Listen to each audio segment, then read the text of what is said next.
Goedenavond, bonsoir. Van harte welkom. Bienvenue à toutes et à tous à l'ouverture de cette rétrospective Annik Leroy. Het is een grote eer om Annik Leroy met ons te hebben vanavond voor de opening van haar retrospectieve hier bij CINEMATEK. So, we'll start. I wanted to briefly thank Christophe and CINEMATEK for the invitation, and also Annik and Julie for this opportunity. And I think during the introduction already, both Christophe and Annik mentioned about the book, Distant Voices, which is a book that was, I think, published last year, end of last year, in December. And it was partly accidental, I think, because 2 years ago, we had decided to have this conversation. It's a year when Annik finished La Fosse Diagonale, which you're going to see later, and also Ferne, Stimmen, which you just saw. And so the idea was to talk about Annik's films, a career that has spanned over 4 decades. And initially, I thought that we would progress sort of chronologically to start with the first films and then gradually move towards the last film. But of course, when we started having the discussions, we realized that that's something that is not going to happen. So instead, the book became sort of, we jump around based on themes, we jump around based on resonances and echoes between films. And so it's a wholesome conversation about a very complex and a very important body of work. But the initial plan to have sort of a chronological discussion was discarded.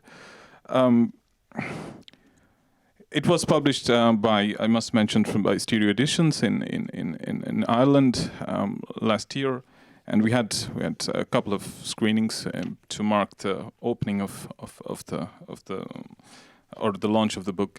So this is in line with that. I would like to start the conversation maybe. So the general idea is that, so I will begin the conversation, ask a few questions, and then of course it doesn't have to be a 3-way conversation, so please feel free to jump in. My command of French is extremely limited, so I'm compelled to speak in English, but of course I think it should be perfectly okay if you want to ask questions in French or Dutch. So I thought it would be appropriate to start with Distant Voices.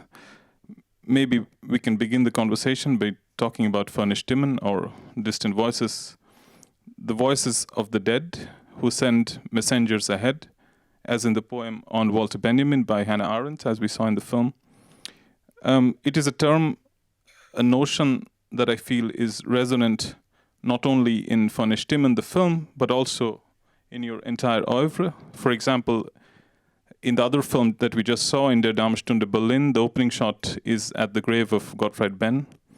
So I thought maybe if you could say something about the significance of distant voices as a notion for you in filmmaking over the years. I think that there are a lot of voices with whom I'm confronted every day. And this Gottfried Benn was one of the important writer who was with that I have read in this period when I was in Berlin. But it was also the fact that he was exchanging also some letters and with Ezra Schüler, who is not so known. It's more Gottfried Benn, who is known as a writer. I think that for Distant Voices, the idea came to go to Ulrike Meinhof, because we have had this proposition from Contour Mechelen to do this little film. It was more an exhibition. It was more in an installation form. And the idea was that we spoke with the organizer of this manifestation was to take some shots that we didn't use in La Fosse Diagonale, and to have a look to one other part of the films that I made or sound, and to find them a place together in a little film, and so that and so we choose one shot, one roll that we made in France, in Oradour-sur-Glane, where you still have all the ruins of how it was after the passage of the Nazi army in this little village in France, and to confront it with the voice of Ulrike Meinhof, and to have this counterpoint between this poem of Hannah Arendt that we couldn't put in La Fosse Diagonale because there was no place anymore to put it on. And so we decided to use it here because I love this poem. And we were especially going to this place where you have this memorial of Walter Benjamin, and a part of the sounds are made on this memorial, just with the microphone who was gliding on the mower on the wall of this memorial. Well, and I think that in the other film, in Vers la Mer, there will be also a lot of people and voices with whom I have talked when I was making the film. I had two brief questions about what you said. One is that you mentioned that it was a role that you shot in Oradour, and it was for the contour installation that was done. I hadn't seen the installation, so I was wondering, for adaptation here, did you have to change something, or did you have to adapt in some way for the single screen version, or is it just a compact? No, it's exactly the same. The only difference is that for contour it was projected on a big wall, which was in the center of a room. So maybe it was more monumental, and I don't know which one I prefer, but the film is exactly the same, and the sound also. And the film is composed of the two images. And they overlap in the same places. Sorry? And they overlap in the same places. Yeah, exactly the same. Mm-hmm. Yeah. I mean, the other thing about Ferne Stimmen is also that there is a deliberate kind of political montage, I would say. A way of connecting distant historical and political events which are separated in time. This is also something we notice in many of your other films. And Walter Benjamin used to say something which I like very much, like blasting open the continuum of history.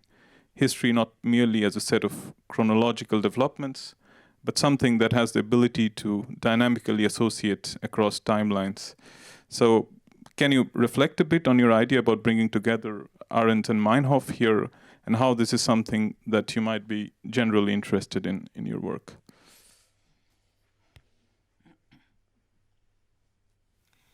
Well, I think that there are two figures, very important figures, this Hannah Arendt and also the Ulrike Meinhof. I did another work of installation, 3 installations about with Anna, with Ulrike Meinhof, and also with text that she wrote that I used. So it was interesting to have these two persons, these two women together in this little film, and to say how important their voice was and is still important. I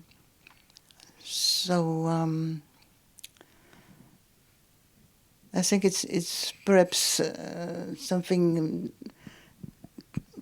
difficult to think together because they are not from the same generation. They are different. They have a different way of acting in political action. But I think that they have some point that can connect them. Je ne sais pas si je peux rajouter quelque chose. I don't know. It's always difficult to when you make a film, and especially for the very short one. I think there is a very strong kind of intuition at the beginning, coming from Annik and coming from the long work she's made about Ulrike Meinhof years ago. And we were actually working together on Hannah Arendt, and as you've said, it's a kind of very strong meeting between both, but we can't exactly explain why we decided to put them together. It's like we can always explain things and develop things, but I think the point is to make a kind of gesture, very short one, and very problematic one for some people, but for us it's like kind of very condensed object, and I don't know if we really want to explain it. Mm-hmm.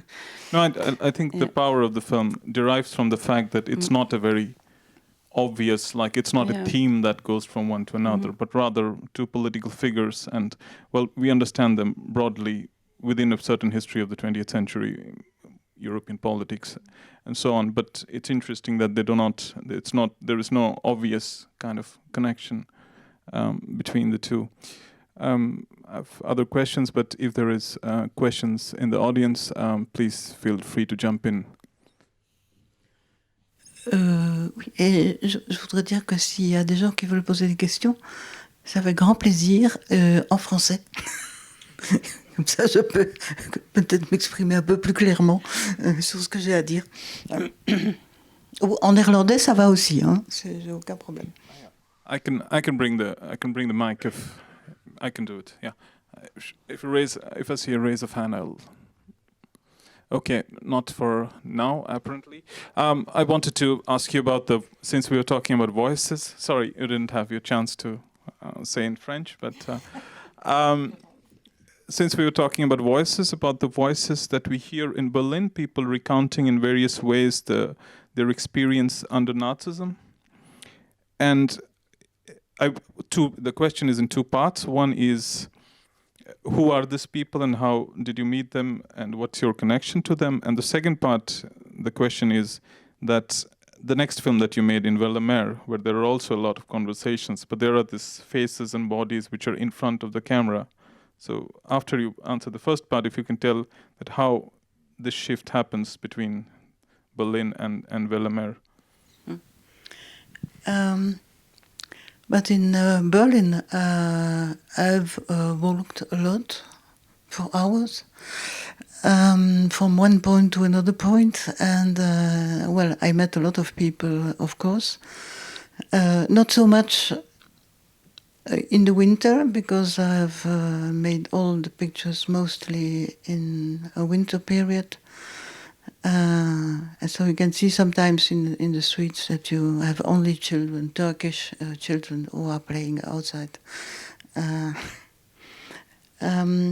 But the two old ladies, they were having a shop of souvenir in front of the wall, and they have for years been there, just in front of the wall, and having this little shop. So it was a pretty nice conversation and very intense also.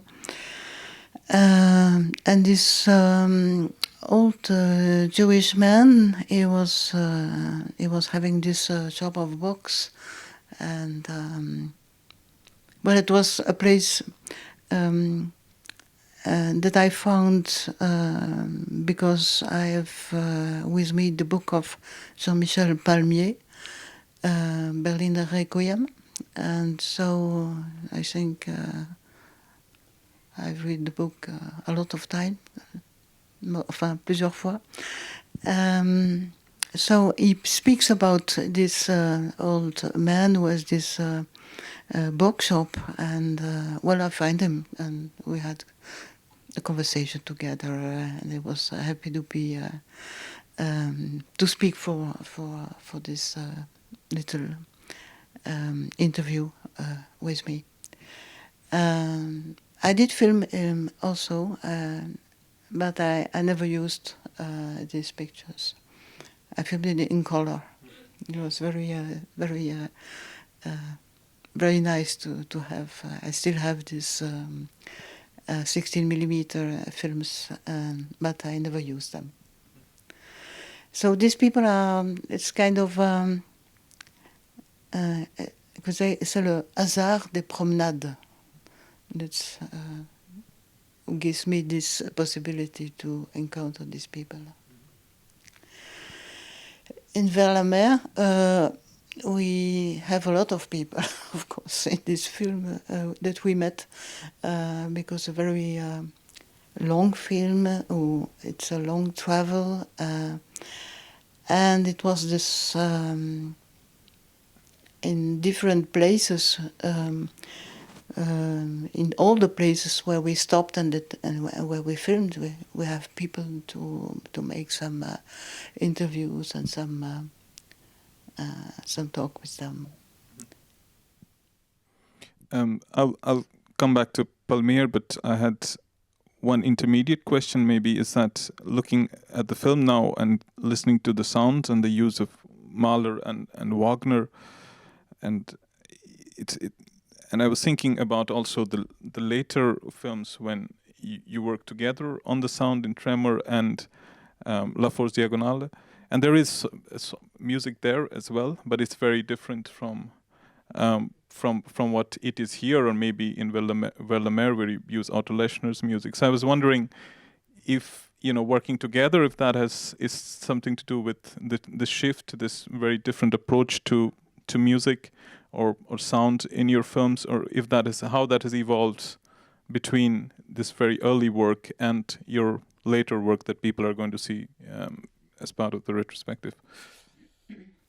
Well, I think that now also with Julie, we for the last film and also for Tremor, we were very interested by real sound, making sound ourselves, and try to find a kind of music with these sounds. In the Tremor, there is one very important aspect for the music that we discussed with Johan Bossas, who also did the interpretation for these pieces. It was to act the music in the film, not to have the film, not to have the music who is coming as a second layer in the image, but to have a real presence and real acting the music.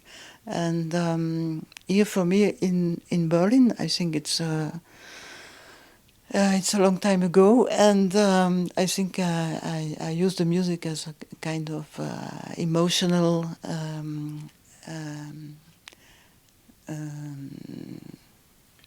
emphasis. Yes, emphasis of the images of the world in who I was, and the state also personal in who I was. So the music is really a kind of prolongement of what I was believing at that moment. I wanted to ask Julie as well, when you look at Berlin, for example, or Vers-la-Mer, for example, and this sort of use of music versus the way that you work with sound and music now, what I mean, it's not like you have to be critical of it or or praise it, but what is your impression of using sort of music in this manner, for example? I prefer to answer in a different way. Yeah. What I remember, it's when we've worked a lot with Annik on the editing of Tremor, and I remember very well that she said to me that she didn't want to use any more music on her films. That this time was over, and when she thought again about using music in the film, it was very late in the process, and it was to work with Johan, so to work with someone who will act the music. And so for me, it's a kind of on other life of Annik. I mean, she was already very clear about this shift, and I don't think it's consequences of our meeting and our collaboration, but we are very synchro on this. I mean, I don't like to use music on film. I prefer to work on different layers of sounds and with the space of sounds, and but we are very close together to use the voices and the different languages also. So for us, maybe the music is there, and and not as and I think we don't like at all to use music as something which is used like is it now in Berlin as kind of I don't know to take the spectator by the hand and so I think it's but maybe it's better if Annik answers, because I think she she always laughs now when she... Yeah, I'm always laughing a little when I see the film, because I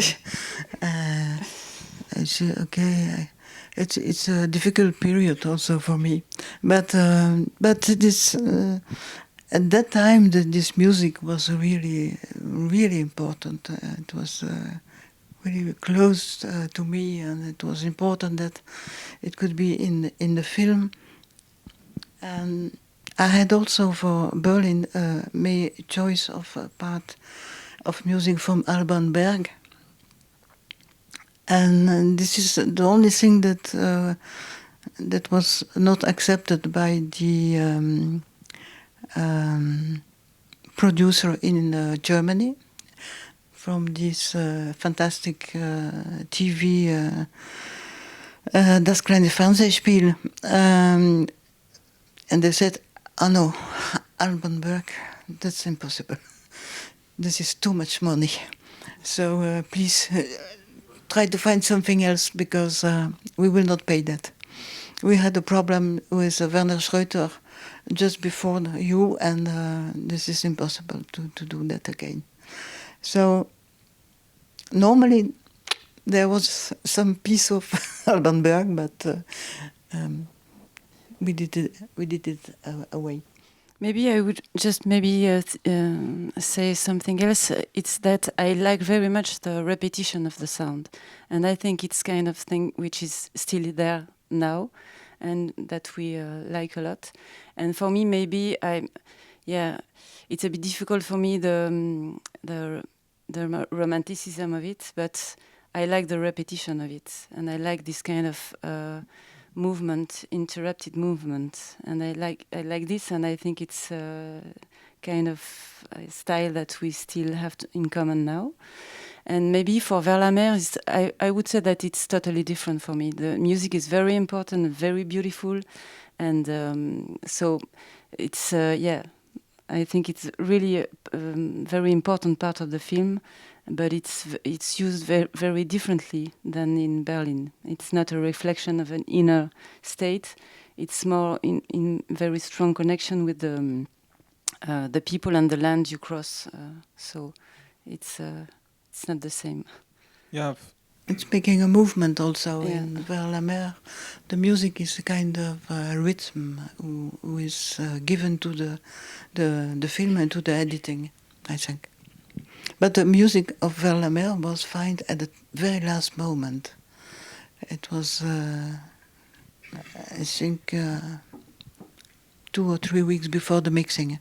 Yeah, it's all there in the Yeah. book. So it was, but it was there, and when we have made the last editing with Eva Hodova, the place was found immediately with this music. So probably it was the right one. I have 2 other follow-up questions, of course, but I wanted to come back to the audience to see if they had found. Yes, there is one. There's 2. Okay, there's 3. Okay.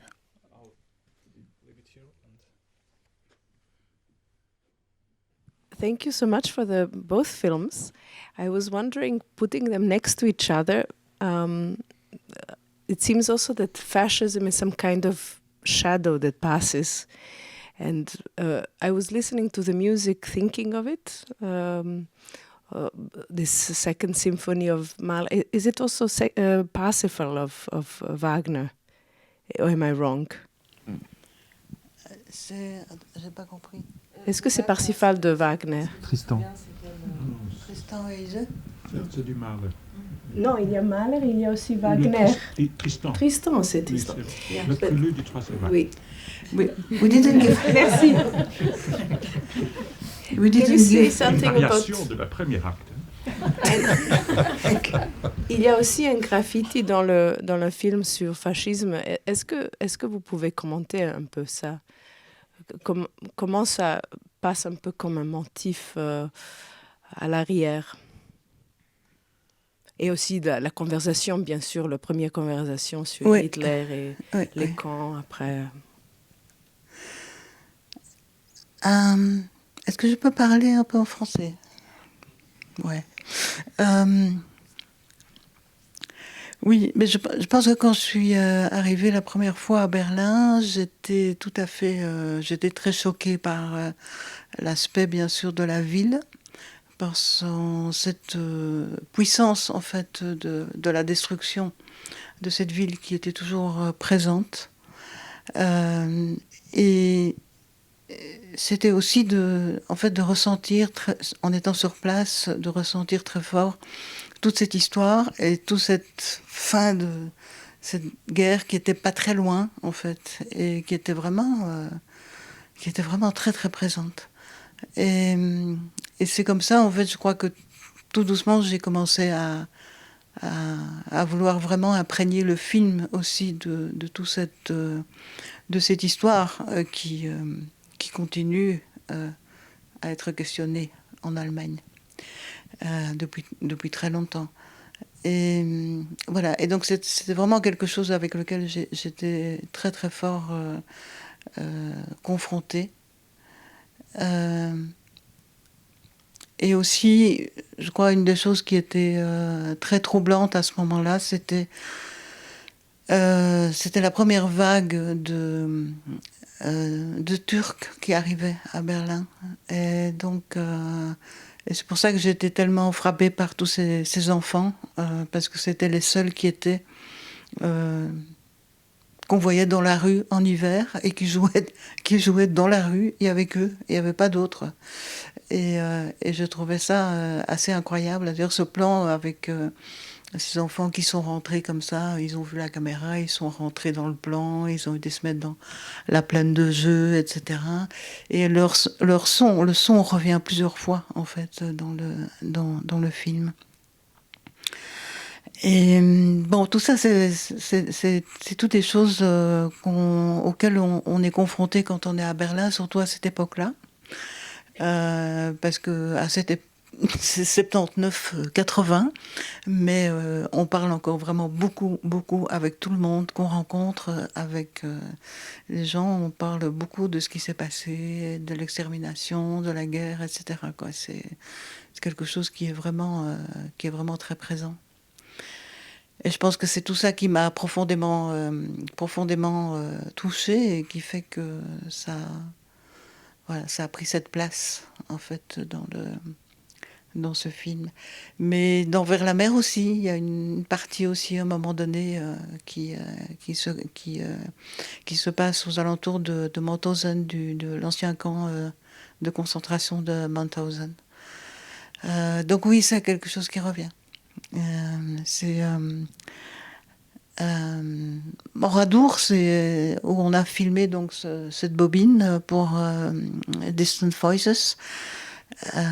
C'est aussi un endroit complètement incroyable.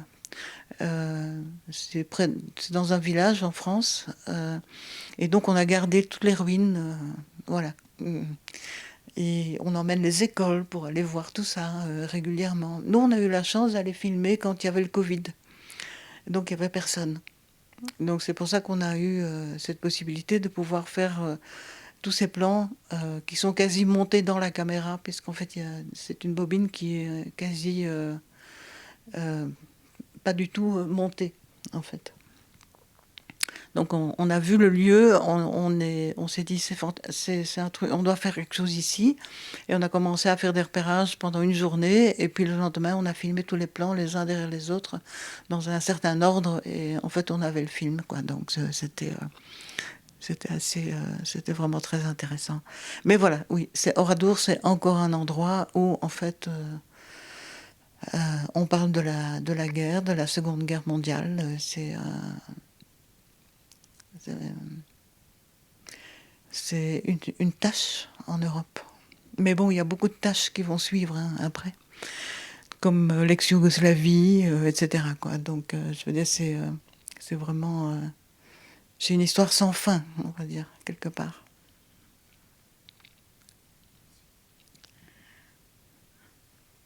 Je pensais qu'il y avait une autre question qui arrivait ou pas. Vindt u het goed als ik de vraag in het Nederlands stel? In het Nederlands, ja, natuurlijk. U kunt graag in het Frans antwoorden als dat de voorkeur heeft. Ja, ja.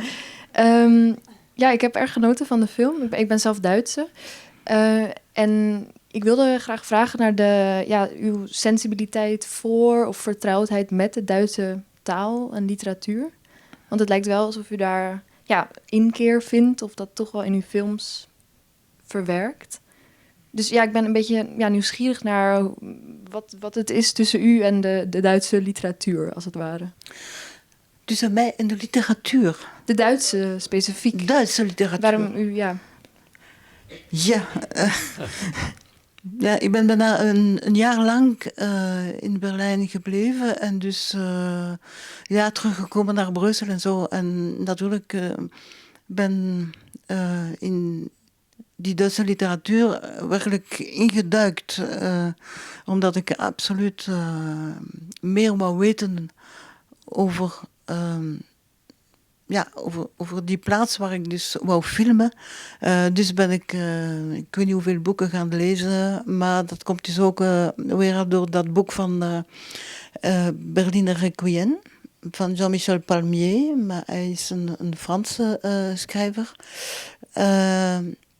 En hij geeft natuurlijk heel veel informaties in dat boek. En ik heb dan natuurlijk al die referenties naar gekeken, die boeken naar gekeken. En natuurlijk die Gottfried Ben, daar vond ik natuurlijk iemand ongelooflijk. Omdat hij was een dokter, maar die heeft dus... in die plaats, niet ver van Kreuzberg, in Moabit, in dit buurt van Berlijn, had hij dus een praktijk waar hij dus alleen maar, waar hij dus heel veel vrouwen heeft kunnen genezen, maar dus ook veel prostitutie, dus ook heel arme mensen. Dus hij had een heel groot sociaal kijk op de maatschappij. En hij had dus die relatie met Else Lasker-Schüle, die dan ook heel veel poëzie geschreven heeft in die tijd. Maar zij heeft dus wel heel goed begrepen op een bepaald moment dat ze als Joodse vrouw, dat ze in feite zo vlug mogelijk moest weggaan van Duitsland. Gottfried Benn die is gebleven en die heeft op een bepaald moment zich heel positief argumenteert voor het nazisysteem. En hij heeft daar dus heel veel problemen gehad. Daarna heeft hij meer erkend geweest als een dichter, een schrijver. Hij heeft jarenlang moeten wachten voordat hij terug een beetje naar boven kon komen. En dus dat was, Maar het was een persoon die op een bepaald moment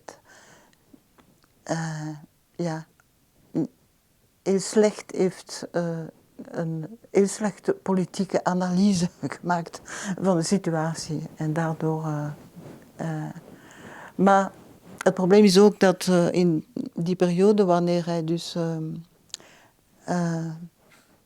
zich positief heeft uitgedrukt voor het nazisysteem, heel vlug daarna heeft het nazisysteem al zijn boeken weggezet. Hij kon er meer publiceren, hij mocht er meer niks zeggen, want zijn poëzie was absoluut niet aanvaard door het systeem. Dus ja. Maar het zijn voor mij twee belangrijke figuren uit het Berlijn van de jaren 30, 40 in feite. Dank u wel. Ja, het leuke is ook dat Gottfried Benn ook die connecties tot Brussel heeft natuurlijk. Want hij heeft in de Eerste Wereldoorlog, maar dat weet u vast, maar ook in een lazaret in Brussel als arts in Saint-Gilles gewerkt. Ja, dat klopt. Ja. Dus dat is leuk dat het ook de andere kant op gaat. Dat hij ook in Brussel is geweest. Ja. En u in Berlijn. Ja, het is juist. Dus iemand die toen we met Boris Lehman, toen hij dus die Vicenne-ontmoetingen organiseerde. Dat was, ik weet niet meer, de laatste dat hij gedaan heeft. Was er iemand aanwezig die uitgenodigd was en die mij absoluut al de foto's heeft gegeven van het huis waar ook Gottfried Benn gekomen is, geleefd heeft, etc.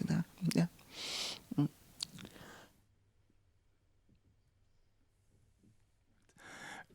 Oui, merci beaucoup. L'une des choses que j'ai beaucoup appréciées dans votre film, c'est qu'en fait vous montrez des lieux de Berlin qui sont moins habituels, quand même, qu'on voit quand même beaucoup plus rarement, je trouve, en fait. Et donc j'étais un peu curieux de savoir comment. Et j'imagine que c'est au gré de vos déambulations que vous avez un peu filmé également ces différents lieux. Et est-ce que vous aviez quand même en quelque sorte un plan de par où vous vouliez déambuler, ou est-ce que c'était plus vraiment plutôt au hasard ou selon votre curiosité, et par là même, comment est-ce que vous avez un peu mené cette sélection vers ce que vous vouliez montrer également dans votre film? Merci. Oui, je pense que pour quelqu'un qui vit actuellement à Berlin, il ne reconnaît plus rien dans ce film. Je veux dire, c'est un Berlin qui n'existe plus. C'est vraiment... Donc, c'est vrai que je me rappelle que Daniel Deval, qui avait fait une projection du film à Berlin il y a quelques années, il n'y a pas si longtemps, dans une petite structure très sympathique, mais qui avait que des gens très très jeunes, d'une vingtaine d'années, qui étaient là, et ils ont dit, mais ça, on n'a jamais vu ça, on ne connaît pas ça. Non, c'est sûr, parce qu'en fait, Berlin était vraiment reconstruit, mais alors complètement, quoi.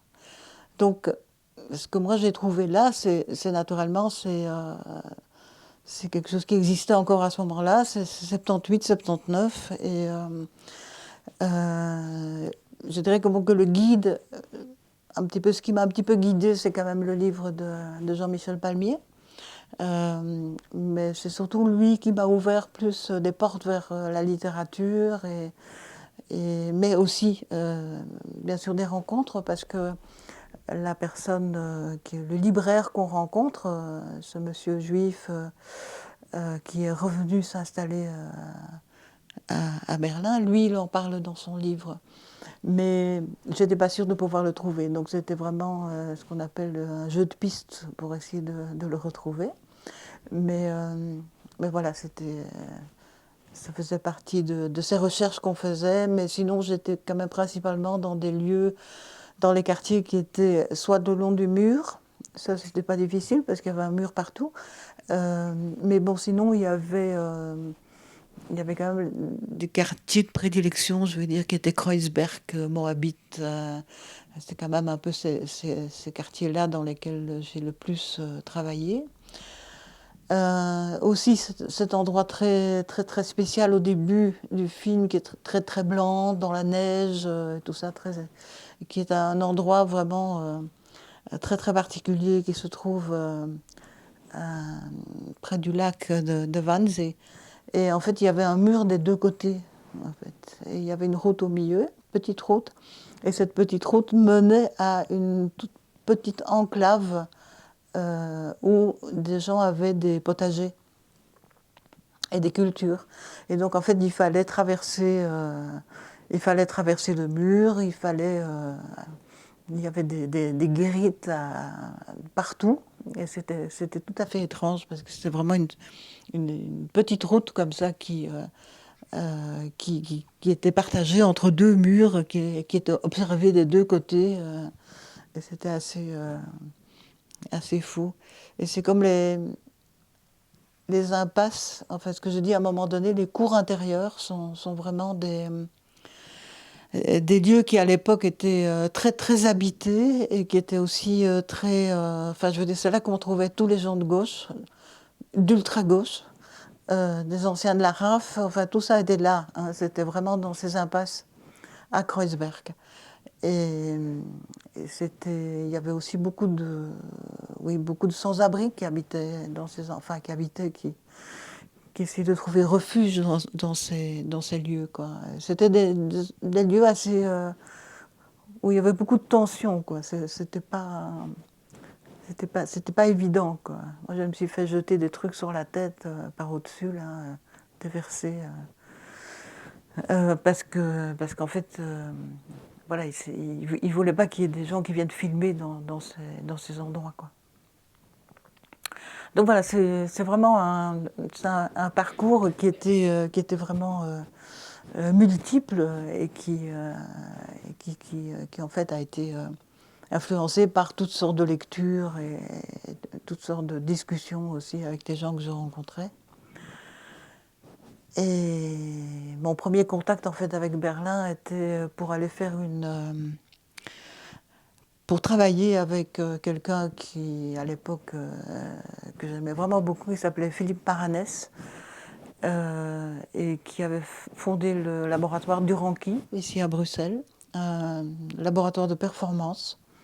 Et donc, nous sommes allés à 4, en fait, à Berlin pour faire une représentation. Moi, je portais une caméra vidéo, les premières caméras vidéo, très lourdes, et on faisait une performance pendant 24 heures. À l'époque, c'était vraiment des trucs super, quoi. Et voilà, et ça, c'était ma première rencontre avec Berlin. C'était ce fameux voyage avec lui et avec une peintre et une autre performeuse, en fait. Voilà. Et après, je suis retournée. Je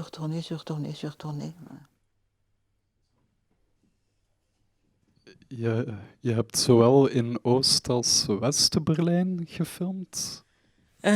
Meestal in West-Berlijn, hè? Omdat Oost-Berlijn was echt moeilijk. Dus we hebben 3-4 keren geprobeerd om met 16 mm camera naar Oost-Berlijn te gaan. Maar ik ben dus altijd gestopt geweest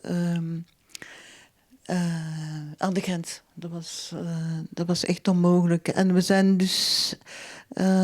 ene keer zijn we dan toch met de Bolex-camera kunnen overstappen naar Oost-Berlijn.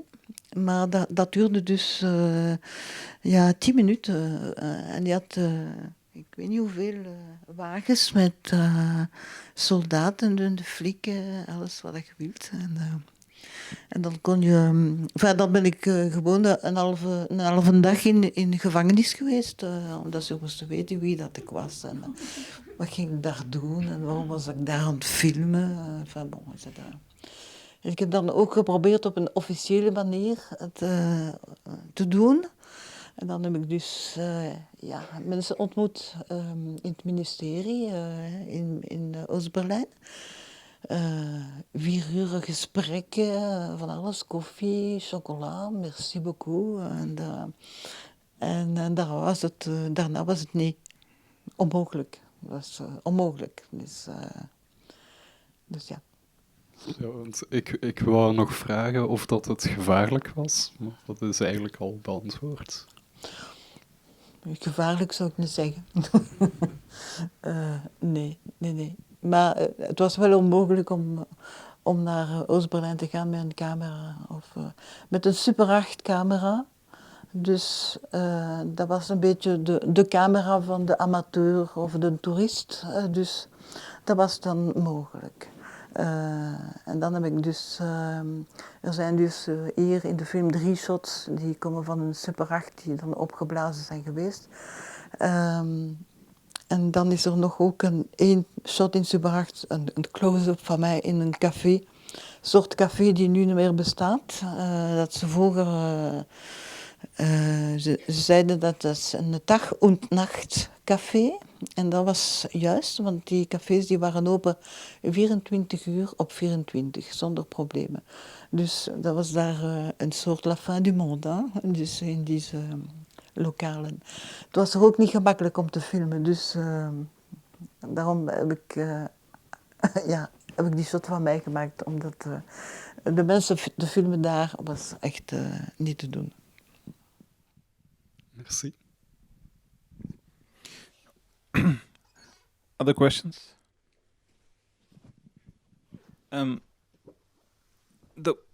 The one thing that is interesting in Berlin, then another thing that is interesting in Berlin is that you have the footage that you shot in December 79 and also January 1980.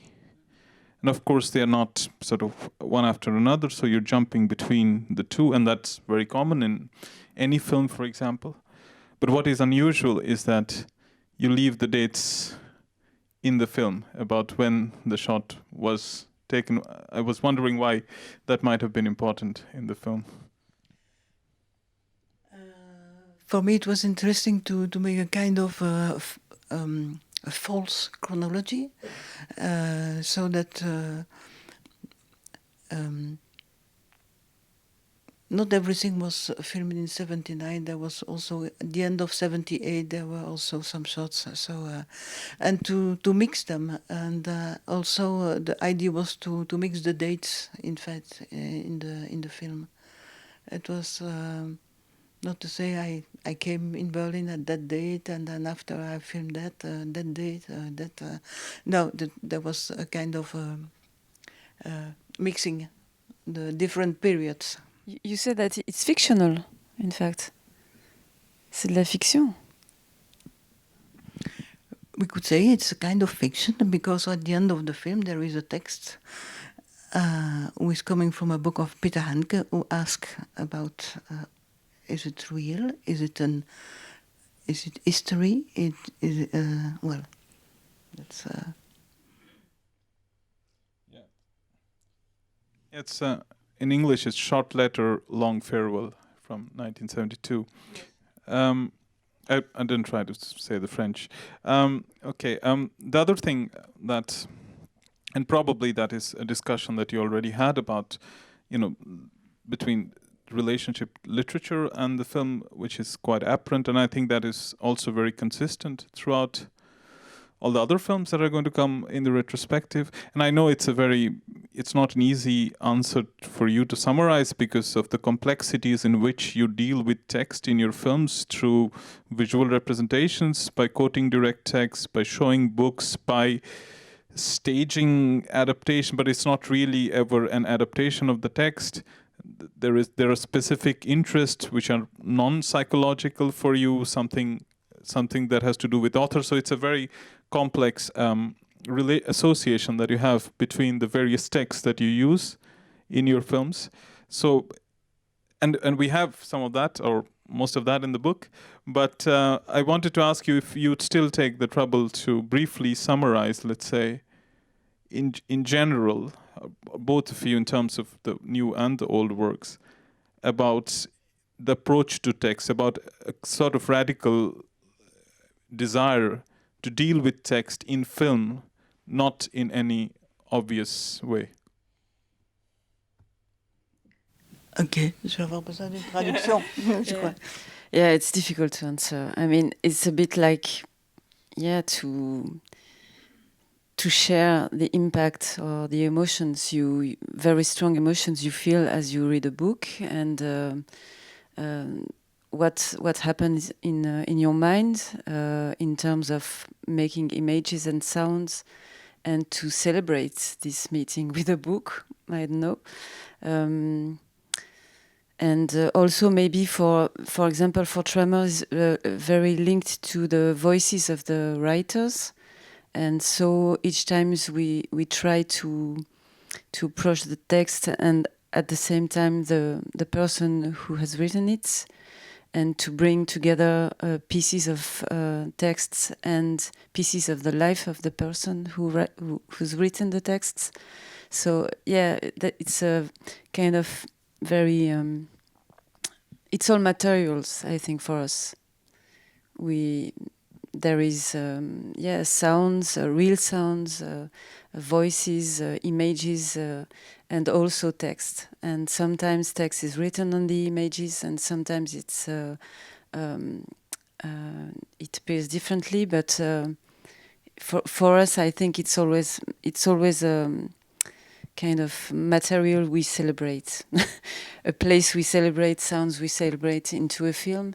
And of course, at the editing, we bring them together, and it's and you're more and more precise on what you decide to keep. I don't know if it's a good answer to your questions, but yes, but I think that most of the text that we have, for me, it's like another companion who is coming in the film. It's not. It's never an adaptation. It's never to do a kind of because then we had to pay some rights, and so it's good. That's why we don't give a lot of information about the music also, because half of the time we don't pay the rights. So it's. So for the text, it's like it's like a kind of another song who is coming with us in the film. So,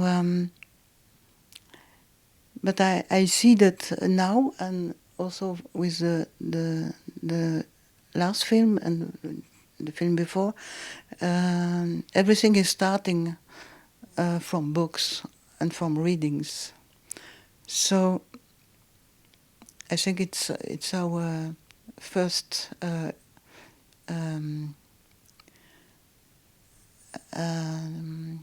it's the first inspiration for the beginning of a work. I think apart from literature, the other important aspect for you is also photography.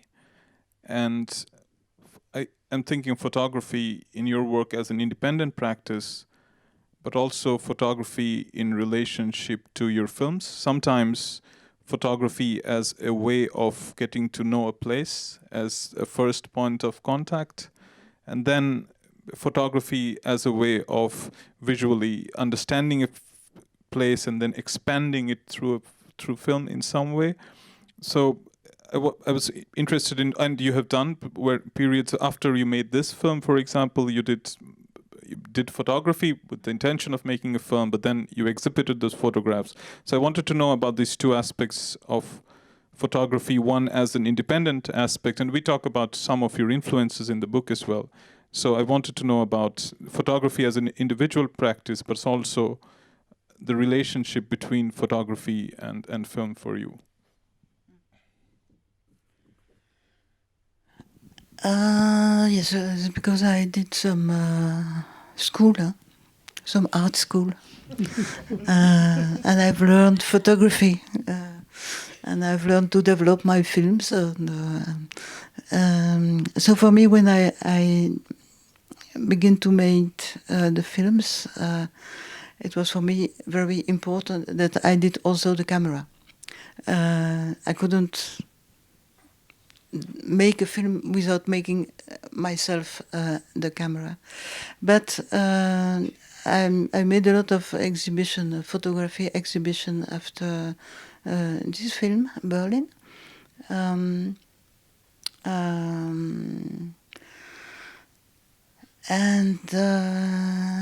yeah, I made also sometimes the first research for a film was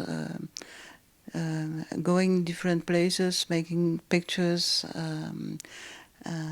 trying to make exhibition with it. And we tried with Christophe to make one part of an exhibition here in the CINEMATEK, but there was some ghost was here in this place who didn't like it.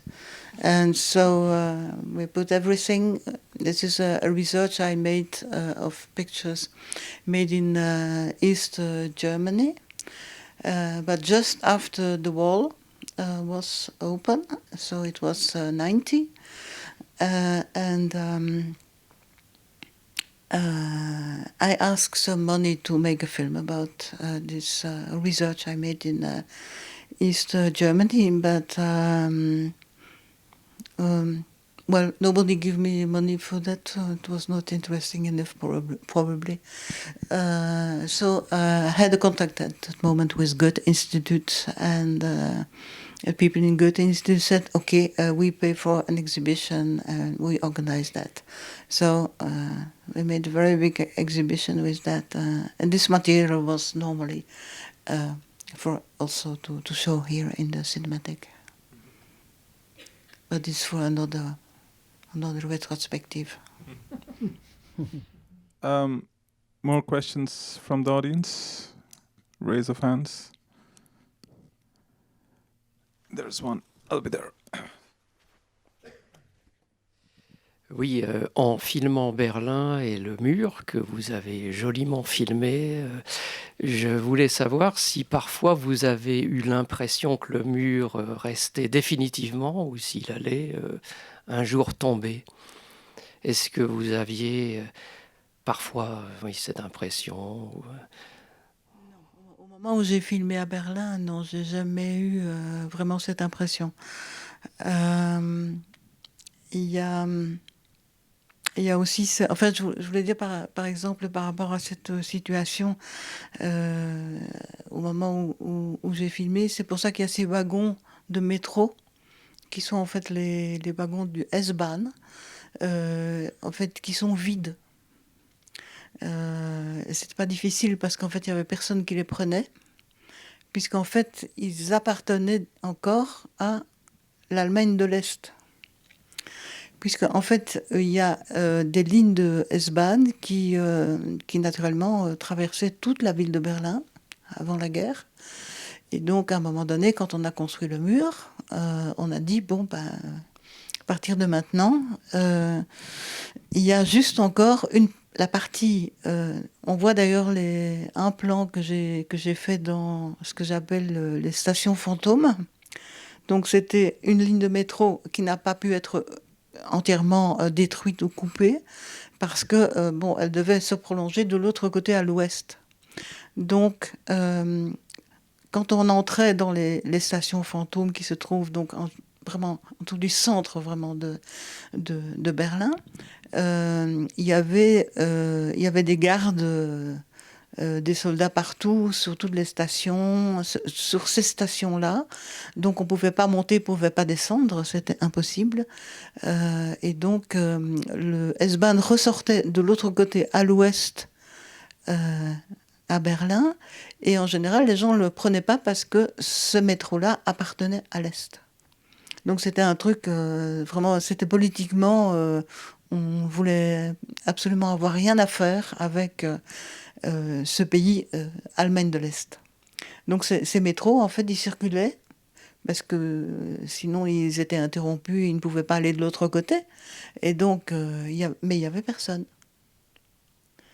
Donc il a fallu attendre la réunification, et, bon, la destruction du mur, et puis la réunification pour que ce S-Bahn devienne de nouveau comme il était avant, en fait.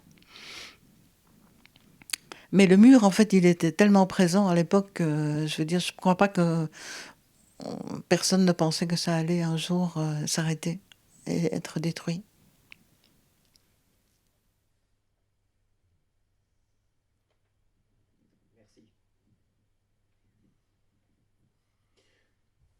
Other questions from the audience? Yeah, I'll be there. Je voulais savoir si vous aviez eu de l'argent pour faire ce film Berlin, justement. Oui.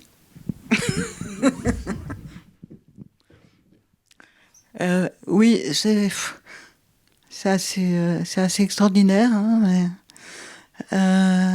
on a commencé un petit peu sans argent d'abord. Ensuite, on a très très vite eu une petite aide de la part du CBA et aussi du Centre Super 8.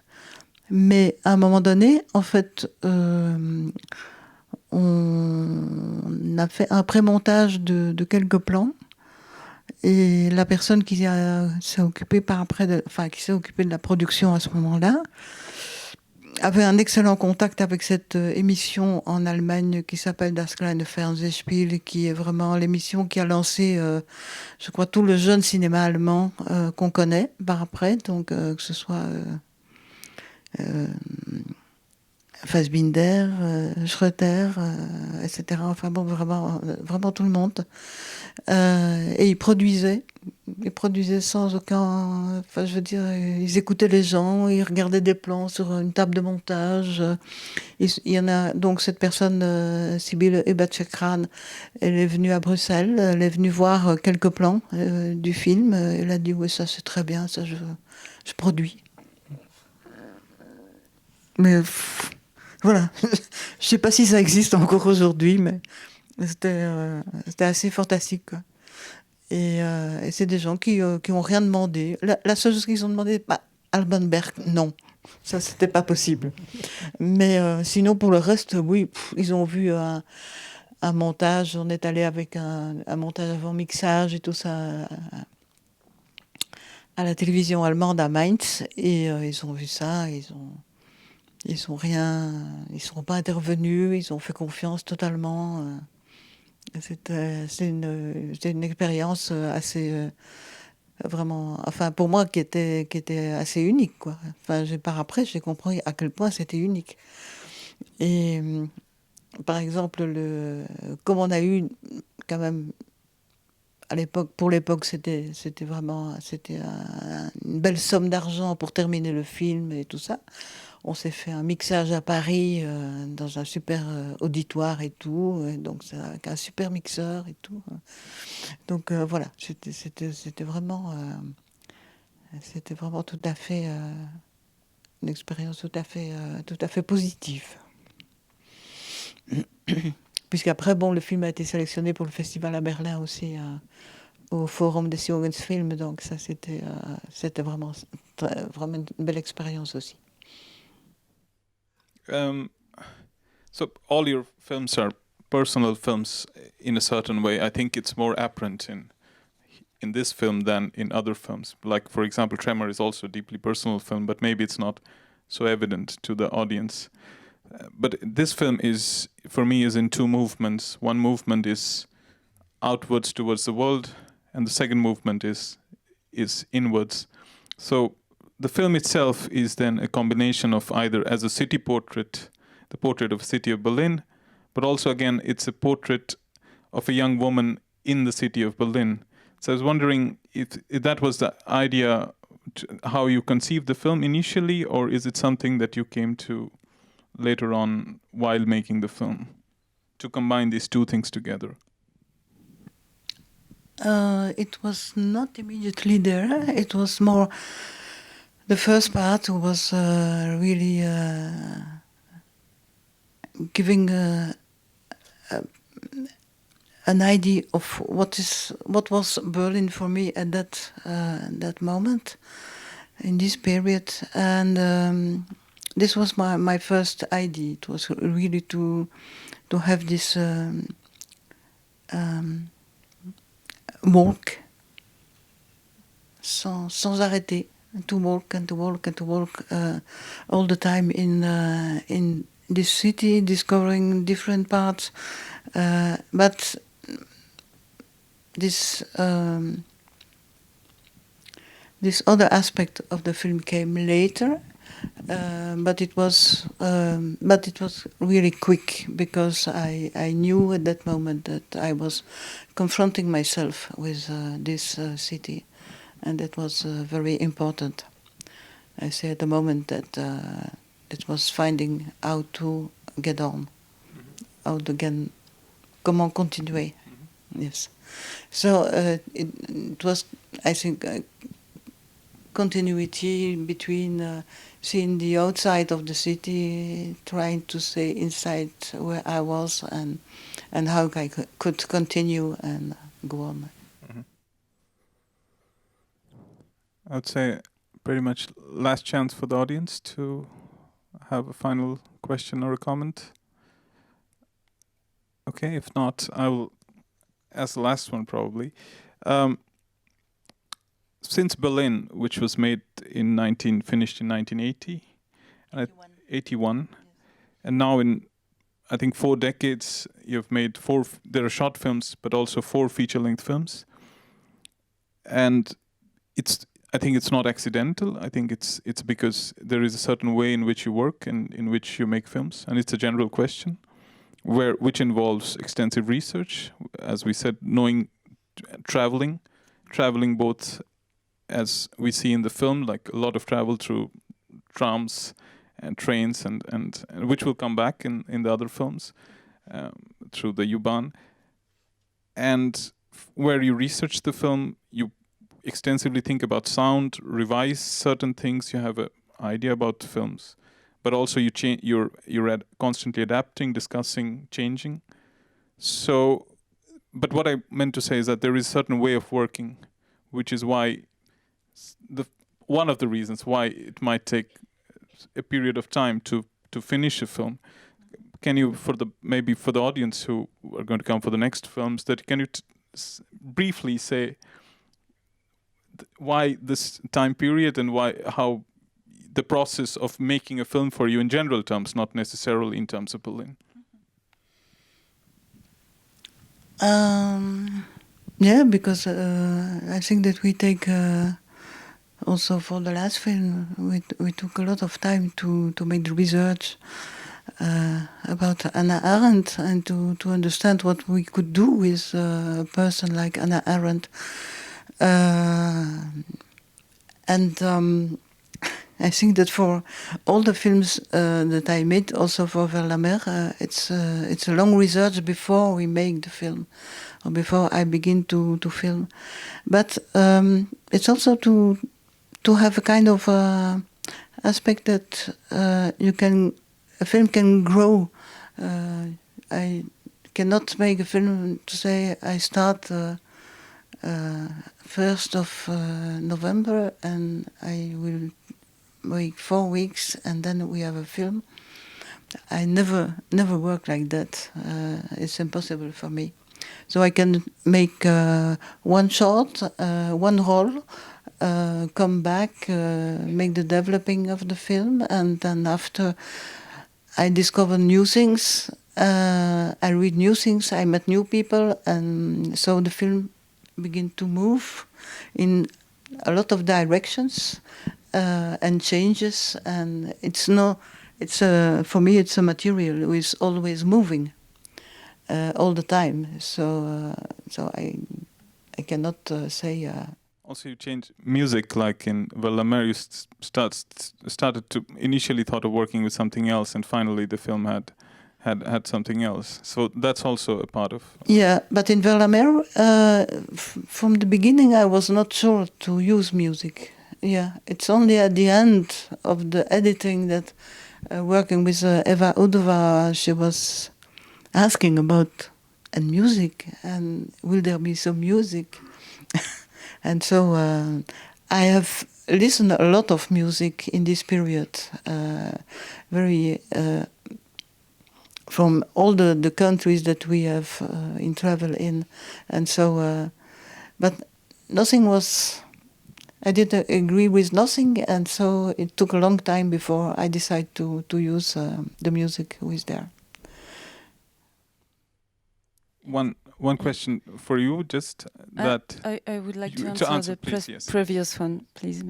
Yes, about time, because maybe to be a bit more specific about the time we need to make a film, maybe more specifically for Tremor and La Force Diagonale, it's about I would say about 4 or 5 years. I don't know.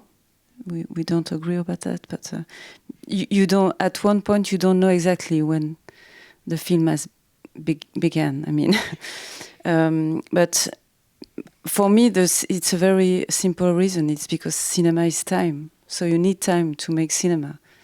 You need things to be lived and to take the time to live them, to meet people and to meet a place and to hear sounds and to stay a long time in a place to hear sounds before to record them.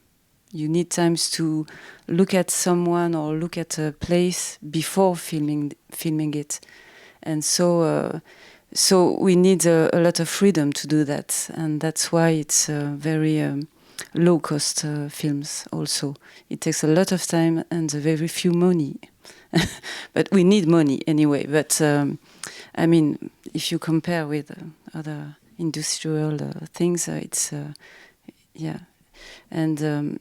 and it takes time also after you've made a film to get some rest.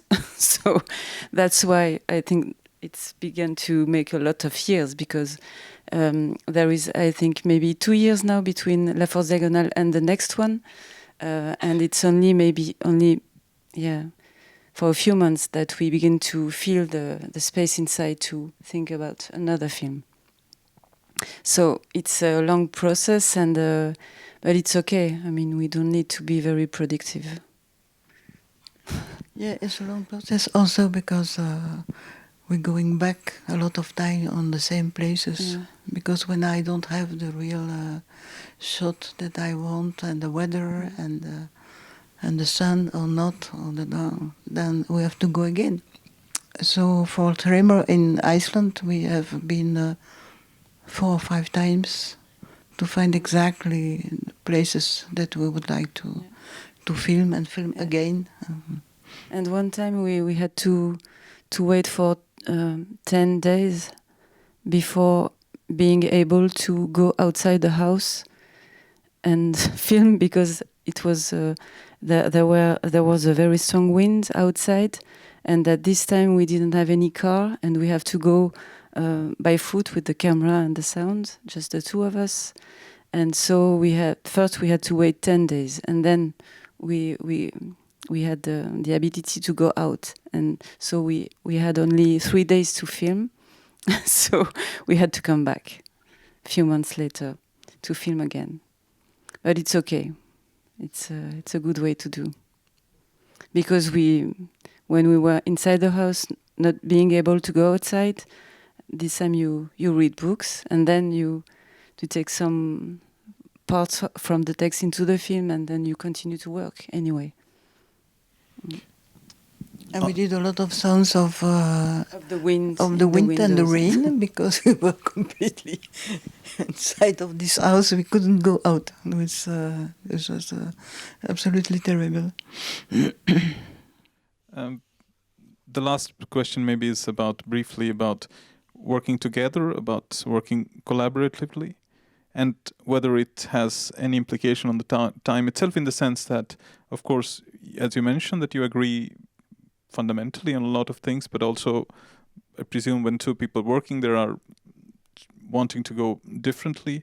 So in terms of, is there a clear, in the collaborative work, is there a clear division in terms of who is looking after what, or there is clear division, but also that everyone kind of has gives certain viewpoints on everything? So maybe you can say something about that as a last question.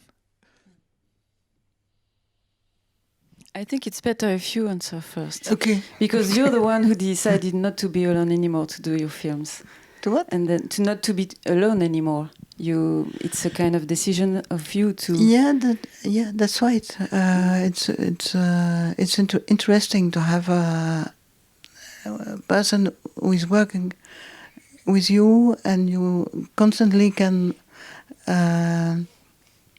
say, "Oh, I would like to do that.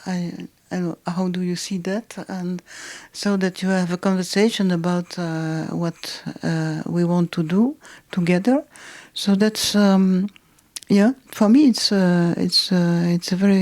It was a good moment to do that.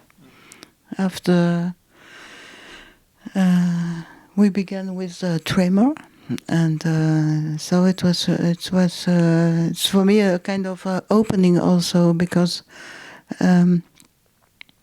it gives you the possibility to have another aspect, to have other questions, to have another view, another point of view of the person with who you are working. But we know each other for now maybe 30 years, and we live together. So, I mean, the decision to work together, I think, is a very mature thing in this context. But I would say that we have something that we do together, and at the same time, I think it's important to say that the Bolex camera is still the tool of Annik, and then we are at the same time at the same place, and we look at the same thing, and we share a lot of things of how to film a place and how to, but it's still her tool. And her choice is to film with in black and white, but now we are going to the color, maybe. I hope so. And for the sound, maybe we both do the sound, maybe a bit more me, but I mean it's not so. I'm not a sound maker, and she's not an image maker. I mean we are making a film together. And for the editing, it's really together. I mean, I'm not the editor, and we are working really together, and with a lot of with paper. We have some little pictures in paper, and we work a lot with paper, with a kind of editing with little images, and so we have a lot of tools in common also. So. What can we say? Je pense que c'est bien. Oui, je pense que c'était assez construit ce qu'elle a dit. C'est bien. I think that's a good time to say thank you to the audience for being here, and thank you to Julie and Annik for this conversation and for the participation, those who asked questions and stayed back. So come back for the next screenings, and see you.